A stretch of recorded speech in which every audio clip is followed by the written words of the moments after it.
Hello friends, मी Vishakha. Global online मराठीमध्ये आपल्या सर्वांचं स्वागत आहे. आजच्या सेशनमध्ये आपल्याला शिवाजी युनिव्हर्सिटी कोल्हापूर पेट एक्झामसाठी रिसर्च मेथोडॉलॉजी म्हणजे संशोधन कार्यप्रणाली या विषयावरचे एमसीक्यूज बघायचे आहेत. एमसीक्यूज थ्रू कन्सेप्ट क्लिअर करायचे आहेत, जे कन्सेप्ट आपल्याला या एक्झाममध्ये खूप हेल्पफुल ठरणार आहेत एक्झाम क्लिअर करण्यासाठी.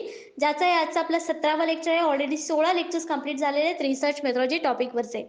सेशन स्टार्ट करण्यापूर्वी एक इम्पॉर्टंट सूचना किंवा संधी त्या स्टुडंटसाठी जे स्टुडंट्स या वर्षीची एक्झाम टार्गेट करत आहे शिवाजी युनिव्हर्सिटी पेट कोल्हापूर. ठीक आहे, या पीएचडी एंट्रन्ससाठी जे तयारी करत आहेत त्यांच्यासाठी आम्ही एक फुल सिलेबस कोर्स घेऊन आलो. सेक्शन आहे रिसर्च मेथोडॉलॉजीवरचा, ज्याच्यामध्ये तुम्हाला मिळणार आहेत full syllabus notes, full syllabus mock test, full syllabus video lectures plus live lectures, 1500 plus MCQ PDF. म्हणजे या एमसीक्यू वेगळे प्रश्न असे तुम्हाला काही येणार नाहीत. या एमसीक्यू पीडीएफ वरती तुम्ही संपूर्ण रिसर्च मेथोडॉलॉजी क्लिअर करू शकता, हायएस्ट मार्क याच्यामध्ये घेऊ शकता आणि यामुळेच तुम्हाला गॅरंटी मिळते सिलेक्शनची या रिसर्च मेथोडॉलॉजीचा सेक्शन एच्या पार्टवरची. ओके, सो असा हा कोर्स आहे 599 रुपयाला आणि या दिलेल्या व्हॉट्सअप नंबरवरती तुम्ही मेसेज करून रजिस्ट्रेशन करू शकता किंवा क्वेरी विचारू शकता. ओके, तर आज आपण बघतो रिसर्च मेथोडॉलॉजी युनिट 5 मध्ये सॅम्पलिंग टेक्निक्स किंवा सॅम्पलिंग म्हणजे काय आहे याबद्दल आपण बघणार आहोत. तर याचा सिलेबस मध्ये जर आपण सिलेबस वाईज चाललो आणि हे आपलं 5वं युनिट आहे चालू, त्या युनिट मध्ये काय काय सिलेबस आहे? Sample and sampling designs, concept of population, sample sampling frame, sampling unit, need and advantage of sample study, methods of sampling, characteristics of representative sample, sampling error, concept of probability and non-probability sampling, types of probability sampling, simple random sampling, systematic random sampling, proportionate and disproportionate, stratified random sampling, types of non-probability sampling and purposive and snowball. तर याच्यामध्ये काय काय सांगितलेलं आहे की व्याख्या काय आहे, सॅम्पलिंग म्हणजे काय, त्याचे डिझाईन्स कोणते आहेत, कन्सेप्ट कुठले आहेत, पॉप्युलेशनशी ते कसे निगडीत आहेत किंवा त्याचे ॲडव्हान्टेज काय आहेत, स्टडी मटेरियल त्याचं कसं आहे किंवा मेथड्स कुठल्या आहेत, सॅम्पलिंगचे कॅरेक्टरिस्टिक्स, त्यानंतर प्रोबॅबिलिटी नॉन प्रोबॅबिलिटी हे टाइप्स आहेत सॅम्पलिंगचे ते काय आहेत, त्यानंतर रँडम सॅम्पलिंग, सिस्टमॅटिक सॅम्पलिंग हे प्रोबॅबल आहेत की नॉन प्रोबॅबिलिटी मध्ये येतात. हे सगळं जे आहे ते या सिलेबस मध्ये युनिट 5 मध्ये आपल्याला आपले अभ्यासाचे जे एमसीक्यू थ्रू आपण क्लिअर करतो आहोत. तर आजच्या सेशनला आपण सुरू करूया एमसीक्यू थ्रू. आजचा पहिला प्रश्न बघतो आपण. Of the following sampling methods म्हणजे खाली दिलेल्या सॅम्पलिंग मेथड्स पैकी which is the probability method.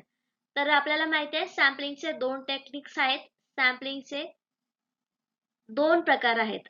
एक आहे प्रोबॅबिलिटी आणि दुसरा आहे non probability, which is non probability.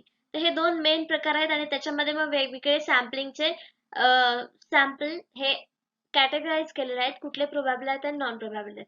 तर आपल्याला काही ऑप्शन्स दिलेले आहेत, त्यापैकी कुठलं प्रोबॅबिलिटी मेथड आहे ते सांगायचं आहे. तर इथे ऑप्शन्स दिलेले आहेत आपल्याला judgment, quota, simple random and convenience. त्यापैकी करेक्ट जे आन्सर आहे ते आहे B C, sample simple random sampling. साधे यादृच्छिक सॅम्पल नमुना जे आहे तो आपला प्रोबॅबिलिटी सॅम्पलिंग मधला प्रकार आहे. म्हणजे आपल्याला एक तर समजलं की प्रोबॅबिलिटी मध्ये कुठला एक प्रकार आहे आपला, तो आहे सिंपल रँडम सॅम्पलिंग. हे प्रोबॅबल मध्ये येतं, प्रोबॅबिलिटी मेथड मध्ये येतं. म्हणून आपल्या इथे करेक्ट आन्सर काय आलेला आपल्याला सी आलेला आहे. तिथे करेक्ट ऑप्शन आपल्याला सी मिळालं. Simple random sampling. इथे आपल्याला समोर स्क्रीन वरती दिसत आहे की सॅम्पलिंग मेथड्स आहेत वेगवेगळ्या, जे जसं मी सांगितलं होतं की हे दोन कॅटेगरीज मध्ये विभागलेलं आहे. कुठलं तर probability sampling and non probability. म्हणजे आपण ह्याला म्हणू शकतो संभाव्य आणि हे आहेत असंभाव्य. तर हे दोन कॅटेगरीज आहेत आपल्या मेथड्सच्या, सॅम्पलिंग मेथड्सच्या. तर यामध्ये काय संभाव्यता आणि हे असंभाव्यता असं त्याला म्हणतात. तर संभाव्यता म्हणजे प्रोबॅबिलिटी सॅम्पलिंग मध्ये कुठले टाइप्स आहेत आपल्याला सिंपल रँडम, सिस्टमॅटिक, स्ट्रॅटिफाईड आणि क्लस्टर. तर आपल्याला हे लक्षात ठेवायचे कुठल्या ह्याच्यामध्ये कुठले आहेत. तर प्रोबॅबिलिटी मध्ये सिंपल, सिस्टमॅटिक, स्ट्रॅटिफाईड आणि क्लस्टर. आणि इकडे नॉन प्रोबॅबिलिटी सॅम्पलिंग मध्ये कुठले कुठले आहेत तर कन्व्हिनियन्स, कोटा, जजमेंट आणि स्नोबॉल. तर आपल्याला तिथे क्वेश्चन मध्ये ऑप्शन मध्ये काय काय आलं होतं कन्व्हिनियन्स, कोटा आणि जजमेंट आणि सिंपल रँडम. तर मग आपलं करेक्ट आन्सर येतं सिंपल रँडम आलं होतं, जे की प्रोबॅबिलिटी सॅम्पलिंगचा टाइप आहे आणि आपल्याला क्वेश्चन मध्ये तोच विचारला होता की सिंपल प्रोबॅबिलिटीचा कोणता प्रकार आहे दिलेल्या ऑप्शन्स पैकी. तर हे आपल्याला नेहमी समोर पुढच्या कन्सेप्ट मध्ये देखील येणार आहेत, पुढच्या MCQ मध्ये देखील येणार आहेत. त्यामुळे आपल्याला हे कॅटेगराइज करता आलं पाहिजे, आपल्याला लक्षात राहायला पाहिजे कुठले नॉन प्रोबॅबिलिटी सॅम्पलिंग आहे, कुठलं प्रोबॅबिलिटी सॅम्पलिंग आहे. नेक्स्ट क्वेश्चन बघतोय सेकंड नंबरचा. Which among the following is a benefit of using simple random sampling? आता सिंपल रॅन्डम आपल्याला समजलं की हे प्रोबॅबिलिटी सॅम्पलिंगची सॅम्पलिंग मेथड मधला प्रोबॅबिलिटी जो टाइप आहे त्यातला आहे सिंपल रॅन्डम सॅम्पलिंग, ज्याला आपण साधा यादृच्छिक नमुना असं म्हणतो मराठीमध्ये.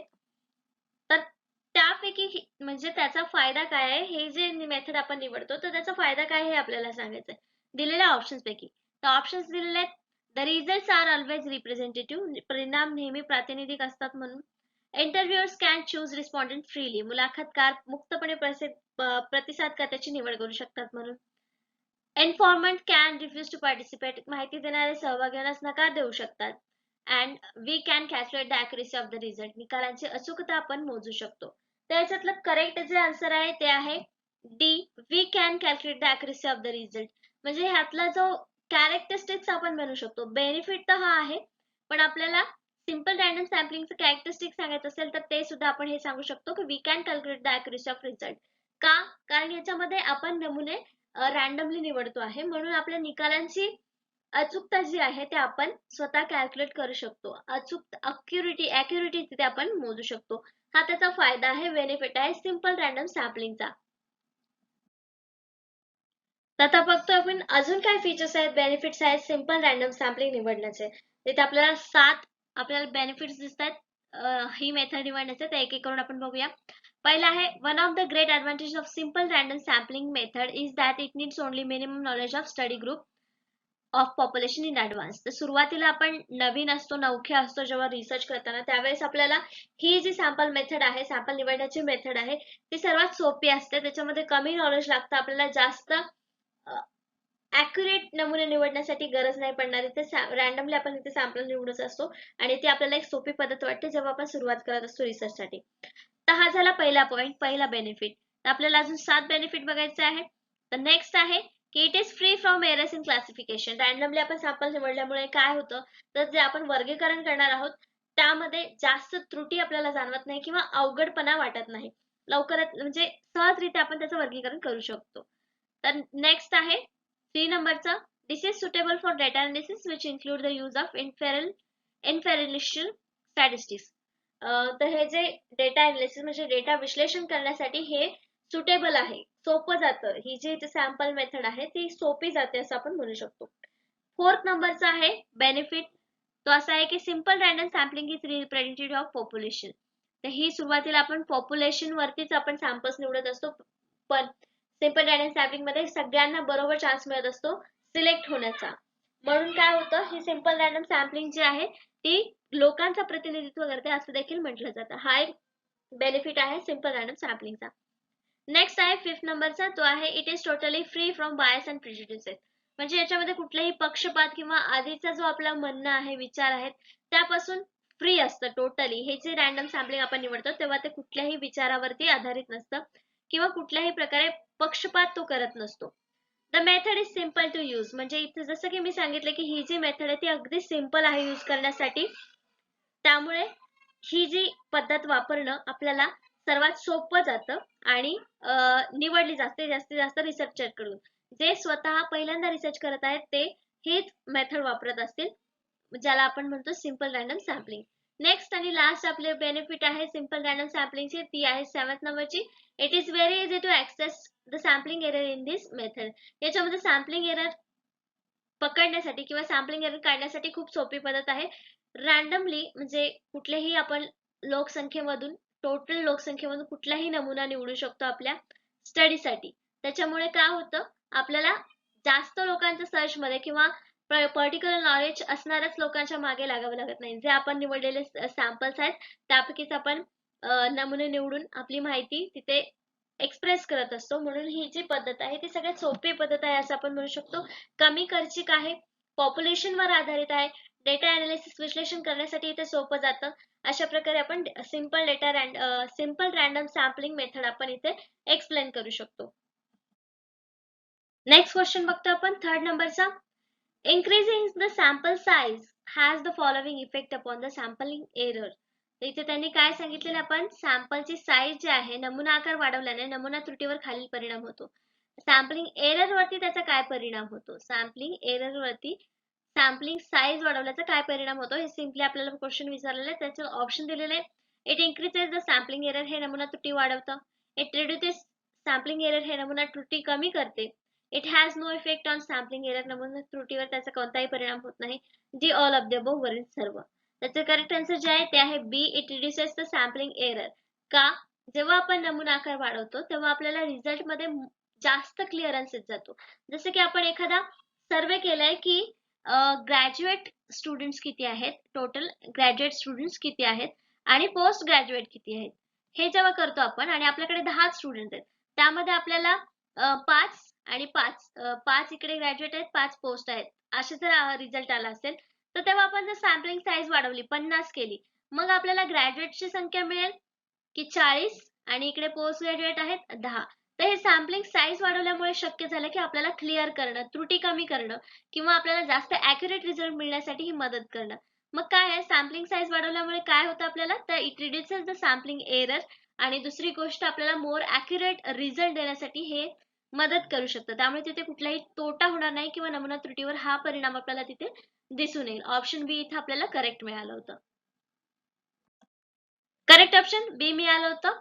आणि sampling error is a statistical error that occurs when an analysis does not select a sample that represents the entire population of data. तर त्यांनी काय सांगितलेलं आहे, हा एक स्टॅटिस्टिकल एरर आहे.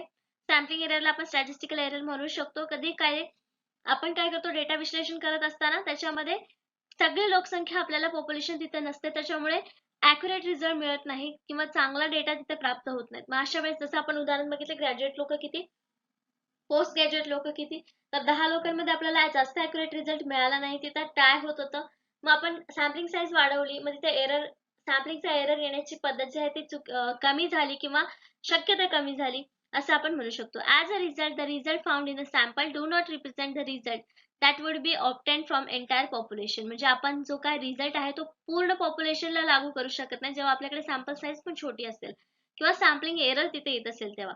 Sampling is an analysis performed by selecting the number of observation from larger population.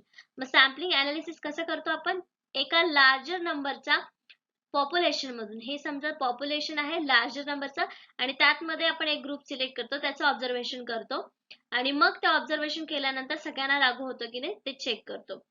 The method of selection can process both sampling errors and non-sampling errors. तर याच्यामध्ये, या मेथड मध्ये आपल्याला कशा पद्धतीची देखील सॅम्पलिंग एरर येऊ शकतात. मग ते प्रोबॅबल असतील, नॉन प्रोबॅबल असतील, सॅम्पलिंग एरर आणि नॉन सॅम्पलिंग एरर कशाही प्रकारचे येऊ शकतात.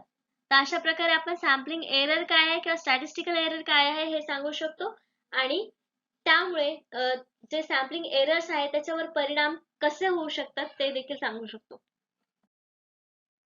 नेक्स्ट क्वेश्चन आहे 4th नंबरचा, which of the following is not a type of non probability sampling.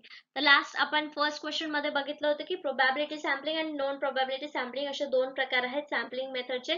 आणि आता आपल्याला क्वेश्चन मध्ये विचारलेले की not type of non probability sampling, म्हणजे सगळे जे दिलेले आहेत ते बाकीचे प्रोबॅबिलिटी सॅम्पलिंगचे मेथड्स आहेत आणि एकच कुठला तरी जो आहे जो नॉन प्रोबॅबिलिटी सॅम्पलिंगचा आहे. Actually sorry, which of the following is not type of non probability sampling, म्हणजे सगळे जे आहेत ते नॉन प्रोबॅबिलिटीचे, एकच फक्त प्रोबॅबिलिटी सॅम्पलिंगचा ऑप्शन आपल्याला याच्यामधून काढायचा आहे. तर ऑप्शन्स दिलेले आहेत quota sampling, convenience sampling, snowball sampling आणि स्ट्रॅटिफाईड रँडम सॅम्पलिंग. तर सिंपल रँडम सॅम्पलिंग सारखा दुसरा प्रकार आपण बघितला होता जो प्रोबॅबिलिटी सॅम्पलिंग मध्ये येतो, तो आहे स्ट्रॅटिफाईड रँडम सॅम्पलिंग. दोन असे कप्पे बघितले होते, त्याच्यामध्ये प्रोबॅबल, नॉन प्रोबॅबल बघितलं होतं, मग त्याच्यामध्ये सिंपल रँडम, स्ट्रॅटिफाईड सॅम्पलिंग हे वेगवेगळे प्रकार बघितले होते. मग आपल्याला माहिती आहे डी ऑप्शन जे आहे ते इथे करेक्ट आन्सर आहे, कारण स्ट्रॅटिफाईड रँडम सॅम्पलिंग हा प्रोबॅबिलिटी सॅम्पलिंगचा टाइप आहे, म्हणजेच तो नॉन प्रोबॅबिलिटी सॅम्पलिंगचा टाइप आहे. इथे आपण करेक्ट आन्सर असं देऊ शकतो. तर आता आपण बघूया स्ट्रॅटिफाईड रँडम सॅम्पलिंग म्हणजे काय किंवा या मेथड मध्ये काय दाखवलं जातं. Stratified random sampling is a method of sampling that involves the division of population into smaller subgroups known as strata.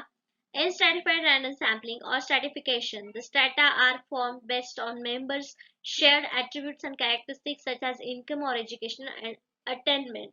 तिथे काय सांगितलेलं आहे, एक पॉप्युलेशनचा ग्रुप आहे आणि त्या ग्रुपमधून काही स्पेशल कॅरेक्टरिस्टिक असलेले ग्रुप आपण निवडतो, सब ग्रुप्स, स्मॉलर ग्रुप्स. आता समजा हे 50 लोक आहेत आणि आपण 10-10 चे ग्रुप केलेले आहेत आणि प्रत्येक ग्रुपमध्ये हे टोटल हे 50 आहेत आणि 10-10 चे ग्रुप केलेले आहेत आणि प्रत्येक याच्यामध्ये सेम कॅरेक्टरिस्टिक्स आहेत. यांचं एज्युकेशन चांगलं आहे, यांचं नोकरी चांगली आहे, यांचा पेमेंट चांगला आहे, यांचा बिझनेस आहे आणि हे चांगलं कमवतात सगळ्यांपेक्षा. असे वेगवेगळे ग्रुप आहेत, स्मॉल ग्रुप आहेत, पण सगळ्यांचे कॅरेक्टरिस्टिक्स त्या ग्रुप मधल्या लोकसंख्येचे किंवा त्या ग्रुप मधल्या पॉप्युलेशनचे सॅम्पल्सचे हे ग्रुप जे आहेत ते समान आहेत. मग हे जे डिव्हिजन ग्रुप आपण पाळलेले आहेत त्याला आपण काय म्हणतो, स्ट्रॅटिफाईड रॅन्डम सॅम्पलिंग. मग आपल्याला फक्त काय पाहिजे की चांगलं एज्युकेशन घेणारे, मग आपण हा ग्रुप सिलेक्ट करतो. तेव्हा आपण काय करत असतो, तर आपण स्ट्रॅटिफाईड रॅन्डम सॅम्पलिंग वापरत असतो आपल्या स्टडीसाठी रिसर्च मध्ये. स्ट्रॅटिफाईड random sampling is also called proportional random sampling और कोटा रॅन्डम सॅम्पलिंग. तर ह्याला आपण दोन नावं वेगळी सुद्धा देऊ शकतो स्ट्रॅटिफाईड रॅन्डम सॅम्पलिंगला. ते आहेत प्रोपोर्शनल रॅन्डम सॅम्पलिंग आणि दुसरा आहे कोटा रॅन्डम सॅम्पलिंग. हे दोन प्रकार म्हणजे कधी कधी क्वेश्चन आपल्याला असंही येऊ शकतं की प्रोपोर्शनल रॅन्डम सॅम्पलिंग आणि कोटा रॅन्डम सॅम्पलिंगला आपण काय म्हणतो किंवा या प्रकारचं कुठलं सॅम्पल आहे. तर आपण तिथे स्ट्रॅटिफाईड रॅन्डम सॅम्पलिंगचं कॅरेक्टरिस्टिक किंवा त्याचं काम आपण तिथे एक्सप्लेन करणार आहोत. नेक्स्ट क्वेश्चन आहे 5th नंबरचा. Sample is a regarded as a subset of. नमुना कशाचा उपसंच मानला जातो, म्हणजे सॅम्पल आपण कशातून निवडतो, एक गट आहे त्या गटातलं सॅम्पल निवडणं म्हणजे हा सॅम्पल म्हणजे उपसंच आहे त्या गटाचा, असा प्रश्न आहे. तर तो कशाचा असतो. ऑप्शन्स आहेत डेटा, सेट, डिस्ट्रीब्युशन, वितरण, वितरण, पॉप्युलेशन, लोकसंख्या, असे 4 ऑप्शन आहेत आणि यापैकी करेक्ट आन्सर एकच आहे, ते आहे पॉप्युलेशन, लोकसंख्या. कारण सॅम्पल्स आपण कशामधून निवडतो, पॉप्युलेशन मधून, लोकसंख्येमधून. म्हणजेच लोकसंख्येचा उपसंच आपण कशाला म्हणू शकतो, सॅम्पलला. सॅम्पल मध्ये सुद्धा लोकच असतात जे स्पेशली आपण निवडलेले असतात. इथे आपल्याला करेक्ट ऑप्शन डी मिळालं, पॉप्युलेशन. पॉप्युलेशन हा सॅम्पलिंग हा पॉप्युलेशनचा सबसेट आहे. तर बघूया. In basic term, a population is a total number of individuals, animals, items, observation, data, etc. of any given subject. So the sample, in other words, in a portion, part, or the fraction of the whole group and acts as a subset of the population. Samples are used in variety of setting where the research is conducted. तर त्यांनी काय सांगितलेलं आहे, पॉप्युलेशनला कसे relate करतात ते, कारण आपण एलिमेंट्स जे निवडतो म्हणजे सॅम्पल्स जे निवडतो तर ते कधी ॲनिमल्स असू शकतात, आयटम्स असू शकतात, निरीक्षणवर असू शकतं किंवा डेटा म्हणजे जी माहिती आपण गोळा करतोय ती त्याच्याशी निगडीत असू शकतं, त्याच्या विषयाशी. पण शेवटी ते कशाचे असतात, ते ग्रुप्स असतात. कसले, पॉप्युलेशनचे. Portion, part, fraction of the whole group, एका ग्रुपचा छोटासा पार्ट, असे जे वेगवेगळे सब ग्रुप्स पडतात ते पॉप्युलेशनशीच रिलेटेड असतात, असं यांचं म्हणणं आहे. नेक्स्ट क्वेश्चन बघतो आपण 6 नंबरचा, जो आहे the difference between statistics and parameter is called. म्हणजे सांख्यिकी आणि पॅरामीटर, म्हणजे जे पॅरामीटर आपण ठरवलेलं, पॅरामीटर म्हणजे लिमिट आपण जे ठरवलेली आहे आपल्या रिसर्च साठी किंवा सॅम्पल निवडण्यासाठी, तर त्यामधल्या फरकाला काय म्हणतात. त्याच्यामध्ये डिफरन्स येतो, म्हणजे पॅरामीटर ठरवलेलं आहे त्याच्यापेक्षा वेगळीच आकडेवारी आपण निवडतोय किंवा त्यापेक्षा वेगळीच आकडेवारी आपल्याला मिळालेली आहे, प्राप्त आकडेवारी पॅरामीटरला मॅच करत नाहीये, तो डिफरन्स जेव्हा येतो तेव्हा तिथे आपण काय म्हणतो. ऑप्शन्स आहेत नॉन रॅन्डम म्हणजे यादृच्छिक नसलेले, प्रोबॅबिलिटी म्हणजे संभाव्यता, सॅम्पलिंग एरर म्हणजे नमुना त्रुटी आणि रॅन्डम म्हणजे यादृच्छिक. तर ह्या दोन्ही मधल्या फरकाला आपण एररच म्हणणार ना. मग आपला करेक्ट आन्सर इथे काय असणार आहे, सी सॅम्पलिंग एरर. कसं, का सॅम्पलिंग एरर म्हणणार आहे आपण, तिथे जेव्हा डिफरन्स येणार तेव्हा आपल्या रिझल्ट मध्ये देखील आपल्याला फरक दिसणार आणि रिझल्ट कधी चुकीचाही असू शकतो जेव्हा या दोन्ही मध्ये फरक येईल तेव्हा. मग त्याला आपण काय म्हणणार तिथं, सॅम्पलिंग एरर, नमुना त्रुटी. नमुनामुळेच हे त्रुटी निर्माण झालेली आहे किंवा चुकीचा रिझल्ट आलेला आहे. मग आपलं करेक्ट आन्सर इथे सी आहे. What is the difference between statistics and a parameter? A statistic and parameter are very similar. हे दोन्ही सेमच आहेत. They are both description of the group. म्हणजे दोन्हीही ग्रुपचे डिस्क्रिप्शन असतात एका. Like 50% of dog owners prefer X brand dog food. The difference between statistic and parameter is that statistic describe a sample. तर इथे काय सांगितलेलं आपल्याला, स्टॅटिस्टिक डिस्क्राइब करतं काय, सॅम्पलला. नमुना जो निवडलेला आहे त्याला नंबर्स मध्ये डिस्क्राइब करायचं काम काय कोण करतं, तर हे पॅरामीटर स्टॅटिस्टिक्स. मग उदाहरण काय दिलेलं आहे आपल्याला तिथं की 50% कुत्र्यांचे ओनर हे एक प्रकारचं एक्स ब्रँड जे आहे ते डॉग फूड साठी वापरतात. याच्यामध्ये आपल्याला काय सांगितलं, एक सॅम्पल बघितलं आपले किती लोक डॉग फूड वापरतात आणि त्याचे तसेच कुठल्या ब्रँडचे वापरतात, तर ते 50%. मग इथं स्टॅटिस्टिक आलंय आणि डिस्क्राईब केलंय आपल्या सॅम्पलला. अशा प्रकारे आपण सांगू शकतो की स्टॅटिस्टिक सॅम्पलला कसं डिस्क्राईब करतं आणि ह्या दोन्हीमध्ये डिफरन्स काय आहे स्टॅटिस्टिक आणि पॅरामीटर मध्ये. आपण इथे जर 100 लोकांचा सर्वे करणार असेल तर आपल्याला 50 लोकांचा मिळालेला आहे. पॅरामीटर आपण तिथे बिघडू शकतं, तेव्हा त्या दोन्हीमध्ये डिफरन्स येतो आणि मग सॅम्पलिंग एरर आपल्याला मिळतात. तर अशा प्रकारे आपण त्यामध्ये दोन्हीमधला डिफरन्स सांगू शकतो किंवा एरर कसं येऊ शकतो हे समजते. तर आता आपण नेक्स्ट क्वेश्चन बघतोय 7th नंबरचा. The probability of selecting an item in probability sampling from the population is known as. तर जेव्हा आपण पॉप्युलेशन मधून सॅम्पल निवडतो आणि त्याची संभाव्यता जी आपण निवडतो आहे त्या संभाव्यतेला आपण काय म्हणतो. संभाव्यता नमुना आयटम निवडण्याची संभाव्यता लोकसंख्येमधून जात आहे हे निवडण्यासाठी याला आपण काय म्हणतो. ऑप्शन्स आहेत इक्वल टू 1 एकाच्या बरोबरीने आहेत, इक्वल टू 0 शून्याच्या बरोबरीने आहेत, नॉन 0 शून्य नाही, नन ऑफ द अबोव. त्याचं करेक्ट आन्सर आहे सी नॉन 0 शून्य नाही. त्याच्यामध्ये प्रोबॅबिलिटी सॅम्पलिंग आपण सिलेक्ट करत असतो ते आपल्याला हवे तेवढेच करत असतो. Probability of sampling selecting an item of probability sampling from population is known as, त्याला नॉन 0 शून्य नाही अशी कन्सेप्ट आहे. तर काय म्हणू शकतो, the most critical requirement of probability sampling is that everyone in your population has non and equal chance of getting selected. तर सॅम्पल्स मध्ये कुठल्याही पॉप्युलेशन मध्ये कोणालाही सिलेक्ट होण्याची किंवा नमुना म्हणून निवड करण्याची संधी येऊ शकते किंवा समान आहे. For example if you have a population of 100 people, जर आपल्याकडे उदाहरण दिले की 100 लोकांचं लोकसंख्या आहे, 100 लोकांचं, every person would have odd in 1 in 100 for getting selected. म्हणजे प्रत्येकाला वाटतं की हा वाटायचा प्रश्न नाही, पण तिथे आपण कुठलाही एक व्यक्ती जेव्हा सिलेक्ट करतो 100 मधून, तर प्रत्येक एक माणूस सिलेक्ट होण्याचे चान्सेस तिथे आहेत की हाच माणूस तिथे सिलेक्ट होणार असं नाही, प्रत्येकाला तिथे चान्स आहे सिलेक्ट होण्यासाठी. अशा प्रकारचं सॅम्पल्स आपण निवडत असतो किंवा रॅन्डम सॅम्पलिंग किंवा सिंपल रॅन्डम सॅम्पलिंग जे आहे ते अशा प्रकारे होत असते.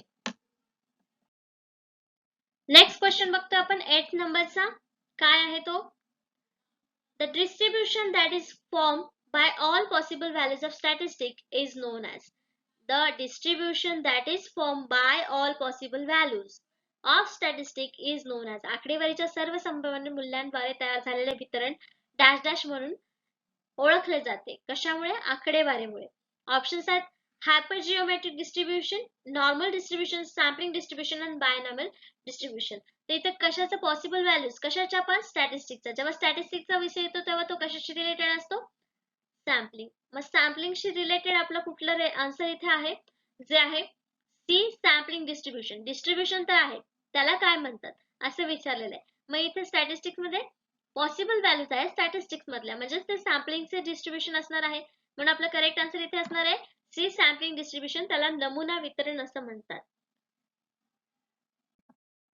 A sampling distribution is a probability distribution of statistics obtained from larger number of samples drawn from a specific population. तर हे कसं असं सॅम्पलिंग डिस्ट्रीब्युशन की मोठ्या पॉप्युलेशन मधून आपण स्पेसिफिक गटाचा एक नंबर काढतो आणि ते स्टॅटिस्टिक्स आपण डिस्ट्रीब्युशन करतो. The sampling distribution of given population is the distribution of frequency of a range of different outcomes that could possibly occur for the statistic of the population. जे sample म्हणून आपण निवडलेले आहेत, जे लोक आपण निवडलेले आहेत, जर समजा 100 पैकी 50 लोक आपण निवडलेले आहेत, तर त्या 50 लोकांचं जे काही स्टॅटिस्टिक असणार आहे ते आपण वर्गीकरण करणार आहोत. म्हणजे या कॅटेगरीमध्ये इतके लोक आहेत, दुसऱ्या कॅटेगरीमध्ये इतके लोक आहेत, तर त्या सॅम्पलिंगचं डिस्ट्रीब्युशन असं होणार आहे. मग ही टर्म जे आहे सॅम्पलिंग डिस्ट्रीब्युशन ते अशा प्रकारे आपण एक्सप्लेन करू शकतो. In statistics, a population is the entire pool from which statistical sample is drawn. A population may refers to an entire group of people, object, event, hospital visits, a measurement. Population can thus be said to be an aggregate observation of subject grouped together by the common feature. त्याच्यामध्ये पण सांगितलेलं आहे की statistic मध्ये population through आपण samples निवडत असतो. ते मग कसेही लोकांचे ग्रुप्स असू शकतात किंवा वस्तूचे ग्रुप्स असू शकतात. अशा प्रकारचे कुठलेही ग्रुप्स असू शकतात जे आपण सिलेक्ट करू शकतो सॅम्पल्स म्हणून, आणि सॅम्पल्स मधून मग ते सॅम्पल डिस्ट्रीब्युशन मध्ये जातात जेव्हा ते आपण वेगळे वेगळे करतो, वर्गीकरण करत असतो. नेक्स्ट क्वेश्चन बघतो आपण 9th नंबरचा. काय आहे तो बघूया. Among this which sampling is based on equal probability? यापैकी कोणते नमुने समान संभाव्यतेवर आधारित आहेत? ऑप्शन आहे सिंपल रॅन्डम सॅम्पलिंग, साधे यादृच्छिक नमुने, स्ट्रॅटिफाईड random sampling, systematic sampling and probability sampling. तर प्रश्न खूप सोपा आहे. यापैकी कुठला जो प्रश्न आहे तो इक्वल प्रोबॅबिलिटीवर आहे. म्हणजे आपलं करेक्ट आन्सर इथे काय येणार आहे? Simple random sampling. आपण सुरुवातीलाच बघितलं की सिंपल रॅन्डम सॅम्पलिंग मध्ये सगळ्या प्रोबॅबिलिटी ह्या इक्वल असतात. का तर प्रत्येकाला प्रत्येक पॉप्युलेशन मध्ये प्रत्येक सॅम्पलला सिलेक्ट होण्याचा चान्स इक्वली असतो. म्हणून इथे आपलं करेक्ट आन्सर जे आलेलं आहे ते आलेलं आहे ए सिंपल रॅन्डम सॅम्पलिंग. साधे यादृच्छिक नमुने जे आहेत ते इक्वल प्रोबॅबिलिटी असतात, समान संभाव्यतेवर आधारित असतात. तर डेफिनेशन काय आहे सिंपल रॅन्डम सॅम्पलिंगची? Simple random sampling is defined as a sampling technique where every item is in the population has an even chance and likelihood of being selected in the sample. तर definition मध्येच आपल्याला सांगितलंय की simple random sampling मध्ये प्रत्येक सॅम्पलला select होण्याची तिथे chances असतात, इक्वल चान्सेस असतात. Here the selection of item entirely depends on the luck or probability and therefore his sampling technique is also sometimes known as method of chances. तर इथे काय सांगितलेलं आहे, रॅन्डम सॅम्पलिंग मध्ये पण चान्सेस असतात कोणालाही सिलेक्ट होण्याचे, पण प्रत्येक वेळेस ते सिलेक्टच होतील असं नाही, त्यात लक किंवा प्रोबॅबिलिटीवर अवलंबून असतात.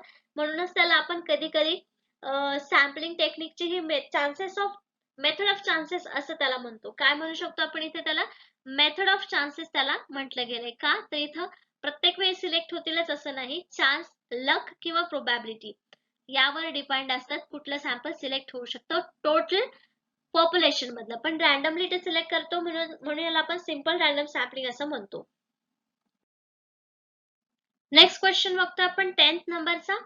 The difference between expected value of statistic and the value of the parameter being estimated is called. तिथे आपण बघितलं होतं की स्टॅटिस्टिक आणि पॅरामीटर मध्ये डिफरंट आला तर त्याला आपण काय म्हणतो.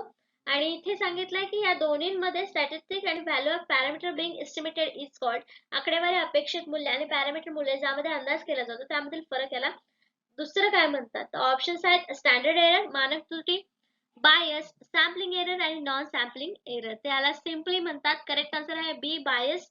याच्यामध्ये काय होतं? त्याच्यामध्ये बायस होतं, पक्षपात होतो, म्हणून हे करेक्ट आन्सर आहे इथं बी बायस. तर बायस म्हणजे नेमकं काय? नॉर्मली आपण मराठीमध्ये बायस म्हणजे पक्षपात असं म्हणतो. The bias is a difference between expected value and the estimator and the true value of the parameter. म्हणजे याच्यामध्ये पक्षपातच झाला ना, जेव्हा पॅरामीटरची व्हॅल्यू वेगळी आहे आणि एक्सपेक्टेड व्हॅल्यू वेगळी होती आणि नवीन जी व्हॅल्यू आलेली आपल्याला रिसर्च मधून ती वेगळी आली, म्हणजे तिथे पक्षपात झालाय. If the bias of an estimator of the parameter is 0, the estimator is said to be unbiased. Its expected value equals to the value of parameters is estimates. म्हणजे काय, जेव्हा व्हॅल्यू इक्वल आहे आपल्या पॅरामीटरच्या व्हॅल्यू बरोबर तेव्हा ते unbiased असतं. पण जेव्हा पॅरामीटरची व्हॅल्यू आणि एक्सपेक्टेड व्हॅल्यू या डिफरंट येतात तेव्हा ते बायस असतात. अशा प्रकारे बायस आणि अनबायस या दोन टर्म आपल्याला इथे कळालेल्या आहेत जे सॅम्पलिंग मध्ये येत असतात. तर अशा प्रकारे याचे 10 प्रश्न आणि 10 कन्सेप्ट इथे संपलेले आहेत सॅम्पलिंगच्या युनिट 5 वरच्या. नेक्स्ट लेक्चर मध्ये देखील आपण याच युनिट वरती 10 क्वेश्चन्स घेणार आहोत आणि 10 कन्सेप्ट आपण समजून घेणार आहोत. जसे की आपण एमसीक्यू थ्रू ही सिरीज चालू ठेवलेली आहे कन्सेप्ट क्लिअर करण्याचे, जी पेट एक्झाम साठी उपयुक्त आहेत सॅम्पलिंग मध्ये. त्यामध्ये आज काय बघितलं आपण? सिंपल रॅन्डम सॅम्पलिंग म्हणजे काय, किंवा त्रुटी म्हणजे काय, सॅम्पलिंग एरर म्हणजे काय, किंवा पॅरामीटर आणि आपलं स्टॅटिस्टिकचा डिफरन्स यामध्ये काय असतो आणि त्याच्यामध्ये आपल्याला काय मिळतं, हे सगळे आपण या आजच्या क्वेश्चनच्या सिरीज मध्ये आपण बघितलेलं आहे. नेक्स्ट लेक्चर मध्ये देखील आपण हेच बघणार आहोत. आजच्या सेशनसाठी धन्यवाद.